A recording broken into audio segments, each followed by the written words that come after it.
तुर्बत में Bloch यकजहती committee के रहनुमाओं ने गुज़िश्ता शब धरना गांव में प्रेस कॉन्फ्रेंस करते हुए कहा कि 13 रोज तक यहां धरना, रैली, शटरडाउन और पहिया जाम हड़ताल जैसे इकदाम उठाने के बावजूद रियासत बलूचिस्तान अपनी पॉलिसी में किसी सूरत भी तब्दीली नहीं लाई और न ही मुतालबात पर अमल दरामद हो रहा है। रियासत की इन पॉलिसी को मद्देनजर रखते हुए अब ये धरना मार्च की सूरत बलूचिस्तान भर में रियासती जुल्म के खिलाफ आवाज़ बनेगा।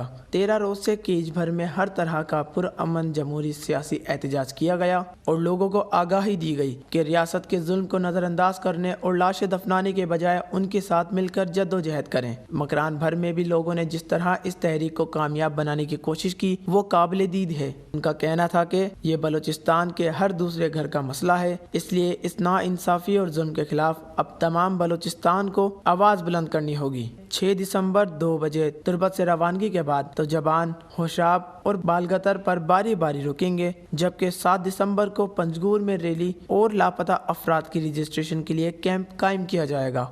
वॉच न्यूज़, केच।